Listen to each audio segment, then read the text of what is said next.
Thank you to all those that follow me on all the social networks, Instagram, YouTube, of the many forums across the world. My moniker is Jack English Machines, if you didn't know.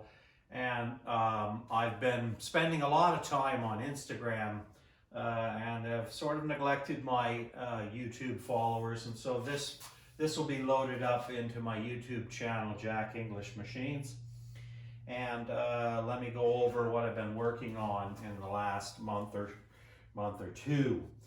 This is a 1950 T. Robinson and Son from Rochdale, England, spindle molder, considered one of the best woodworking manufacturers in England. Some would argue even better than Wadkin. Wadkin specialized in certain things, and Robinson was a more adverse manufacturer, making trains, locomotives, steam engines, massive machines, flour milling machines, its own foundry, and actually older than Wadkin, and so to a certain degree is considered by many a little bit better. This is a fine example. This is an NCT, 1.25" spindle with a patented locking top. The spindles can be replaced. It has a 6.5-inch rise and fall, which is extraordinary. It is solid cast iron. There's not a piece of plastic on it. I didn't have the original fence. I have done some modifications here. It took me a few years to locate certain things. One of them is a Festo power feeder, which is the original company that makes Festool today. Yes, they did make machinery. This apparatus here is a top bearing support, and I do have tall spindles that'll carry cutter blocks 12 inches under the nut, and it carries the top of the spindle, so there isn't any vibration. So you can have cutter heads up in this location, and that'll swing out of the way and lock. The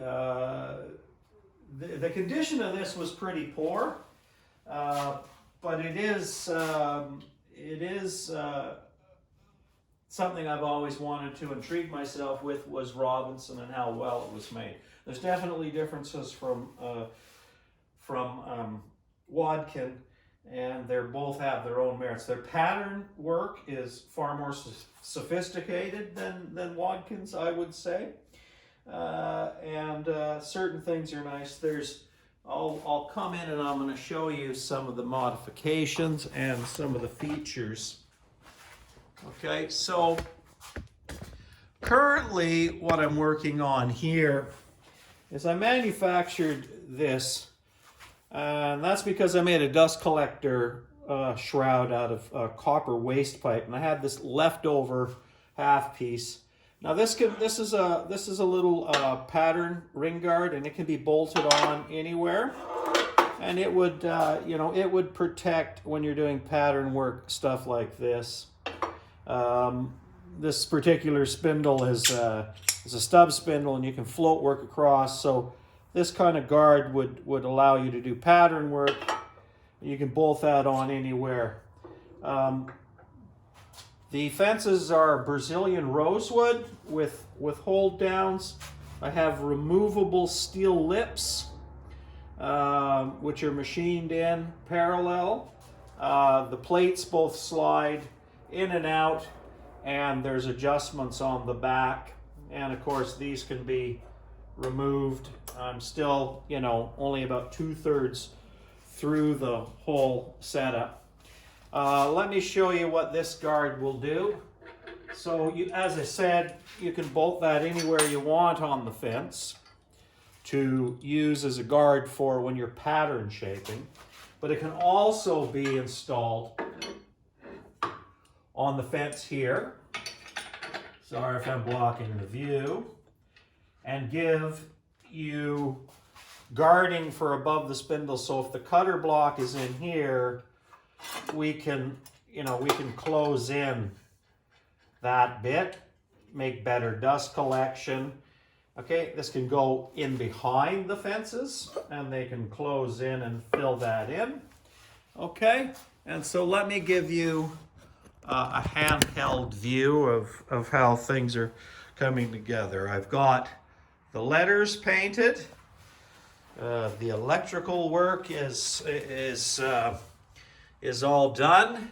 The machine's looking very good. There's still some stuff to be done in here. The underside of the table is painted. This is the access to your bearings. All of the interior surfaces have been sprayed. This is a lockout switch. You can see it dispresses, and when you pull this out, that locks the spindle. So it's a mechanical, electrical lockout and a spindle lock. There's the sort of the guts, if you can take a look at it.